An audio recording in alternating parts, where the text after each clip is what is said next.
Prácticamente a diario, las personas que están interesadas en los mercados financieros escuchan la palabra índice y ven los movimientos de intradía. Pero, ¿qué es un índice bursátil y cómo afecta esto a la composición y los movimientos que vemos a diario?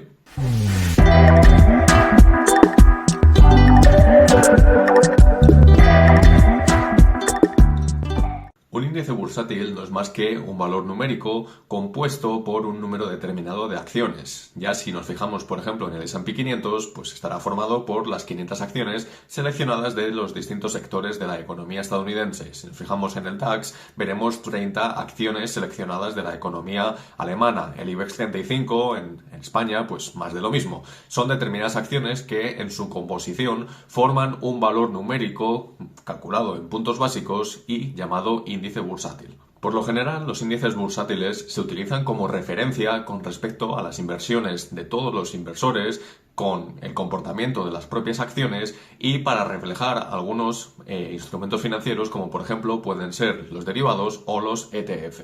Y es que, por ejemplo, una de las letras griegas más utilizadas en el mercado financiero, la beta, que mide la volatilidad de una acción, es con respecto a un índice en concreto. En este caso, lo que estamos viendo es si, por ejemplo, hablamos de Apple, que cotiza, entre otros, en el Dow Jones o en el S&P 500, si nos fijamos sobre todo en el S&P 500, que es el índice más grande y más, importante a nivel mundial y de referencia para estas acciones, con su beta lo que estaríamos midiendo es la volatilidad con respecto al índice.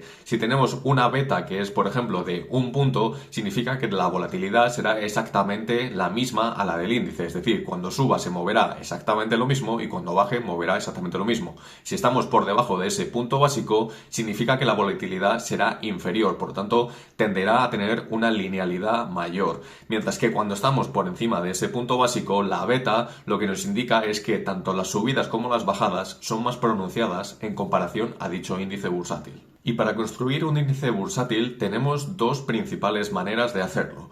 Una de ellas es la ponderación aritmética de todos los valores cotizando en dicho índice bursátil.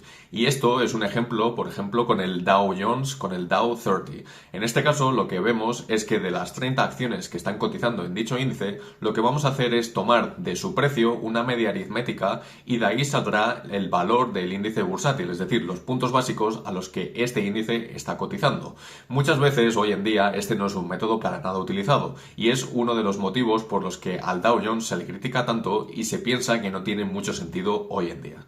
Y es que el principal motivo por el que no tiene tanto sentido tener índices del tipo ponderado de una media aritmética es porque si tenemos una acción cotizando, por ejemplo, en los $5.000, esta va a pesar muchísimo más que otra que, por ejemplo, esté en los $50 por acción. Aunque dicha acción, dicha empresa que está cotizando por $50 por acción tenga una capitalización de mercado probablemente el triple de grande que la que cotiza a $5.000, significa que va a tener 100 veces menos peso en el propio índice. Por lo tanto, estos movimientos van a venir dados por empresas probablemente más volátiles y más pequeñas que las que puedan estar más consolidadas. El otro método principal, y es el más utilizado hoy en día, son los índices de capitalización ponderada. Y aquí sí, lo que pesa mucho es la capitalización del mercado, es decir, el dinero que tiene cada empresa a través de sus acciones. En este caso, los ejemplos más claros pues pueden ser, como habíamos mencionado antes, el S&P 500, el Nasdaq 100, el IBEX 35, el DAX, el ST-MIP, etc. En este caso,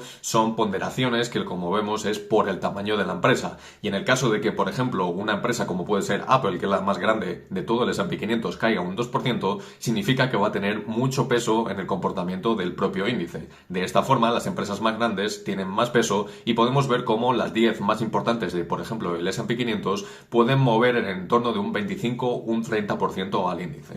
También hay que decir que uno de los errores más comunes, sobre todo de los principiantes en los mercados financieros, es comparar los propios índices bursátiles entre sí, ya que probablemente nos podemos dejar llevar porque, por ejemplo, el Dow Jones esté cotizando alrededor de los 30.000 puntos básicos y que el S&P 500 esté por debajo de los 4.000. Sin embargo, esto no tiene absolutamente nada que ver, ya que, primero de todo, tenemos que tomar el punto de partida del índice bursátil. Un índice bursátil puede empezar a cotizar en los 10.000 puntos básicos o puede empezar empezar a cotizar en los 500 puntos básicos. Eso no tiene nada que ver. Lo que tenemos que tomar la referencia es de cómo se ha ido comportando durante los años. Es decir, desde la base, desde el punto cero, compararíamos uno con respecto a otro con la rentabilidad que ha ido dando año tras año, no por el número neto de puntos básicos a los que va cotizando en sí. Y como alguno de vosotros ya probablemente sabréis, si habréis visto el vídeo que hice sobre las 10 curiosidades de Wall Street, que os dejo aquí arriba por si acaso no lo habéis echado un vistazo, el índice bursátil más antiguo del mundo es el Dow Jones, que fue fundado por el periodista Charles Dow, el fundador del Wall Street Journal.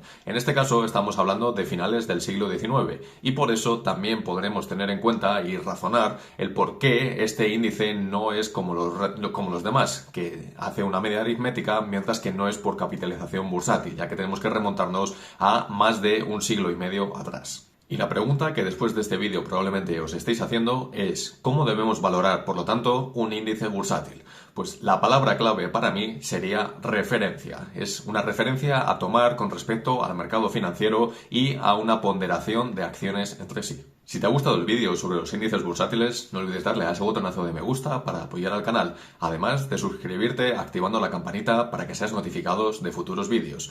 No olvides además chequear los links que os dejo aquí abajo en la descripción del vídeo, como mi Twitter, mi página web o mi PayPal, y nos vemos en el próximo vídeo.